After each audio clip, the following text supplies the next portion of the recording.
Welcome back! This video is all about the chimney and how we're going to install it. We're going to do that today and we're going to light a fire as well.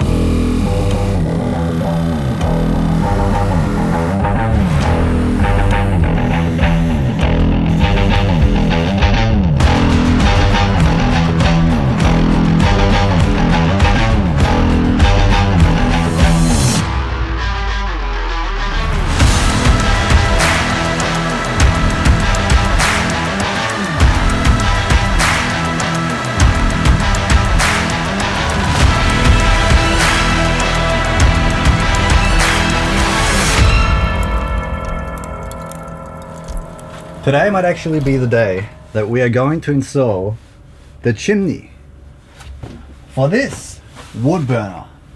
Yeah, a very tricky part is going to be to find out where I'm going to cut the hole in the ceiling. And so my approach right now is to use this fella here, which is actually something you use to hold microphones. And so the very nice part about this thing is that you can extend it, have it fit perfectly between the wood burner and your ceiling, and then you can find out if this is an angle, if that is an angle, if this is an angle like 90 degrees, and find out the middle of your hole that you're going to drill. And so that is what I'm kind of doing now, and then I'm just gonna cut a hole from the inside upwards, and then I know from the outside where I'm gonna cut the big hole. I bought a neat adapter, which is awesome for the pipe, but it's not so awesome for this fella here. This one is gonna just sit on there, and as you can see, it just sits right on top. So either we're gonna have this one welded to that one a bit lower. The other option would be to have the other big flue gonna sit just on top of here. Either way, I don't know how it's gonna work. We'll see how we go.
Ich bin drin.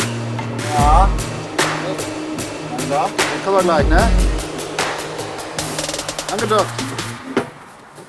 Wir sind drin, oder? Ja, was ist?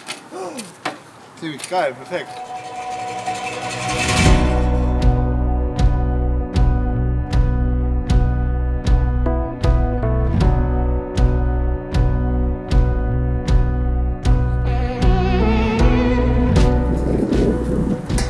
Alter! Richtig geil.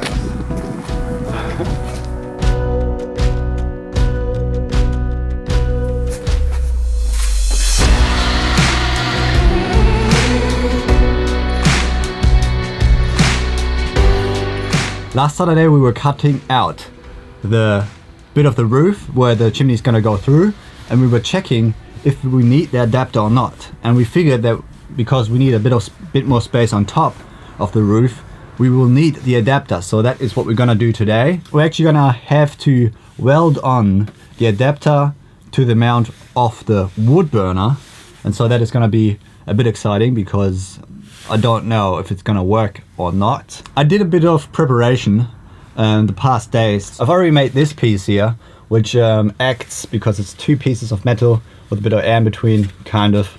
It acts a bit as a heat shield for the wood that is closest to the chimney up top here. For the wood burner here, we were just gonna have a bit of timber behind it so that we can just see how hot the temperature gets on the timber and see what I will have to put behind it so that the seats are not going to catch fire. And for the top, I thought I might just use that one. Yeah, just for a little bit of a heat shield. That's what I already did. And so yeah, all the other parts I already bought. I actually bought another pipe flue holder, which is gonna come inside here as well. I've got some heat resistant silicone that we can put around the cutout and have actually a really tight seal between the metal and the pipe, the flue. And yeah, then we have the flashing that's gonna go around it, which is gonna seal up as well on the side. So that's 2 seals already. Then we're gonna have another rain cover on top of the flashing on the outside as well. Maybe we can't do it today, but I'm gonna have that on there the whole time, and I'm gonna seal that with a heat-proof silicone as well because it sticks right to the flue. Now you know the plan, and there's nothing more to add here, nothing more to say. We're just gonna have to do it. We're gonna do it, and then we're gonna have a fire here. Let's get to it.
Oh, da wieder zieht, ey.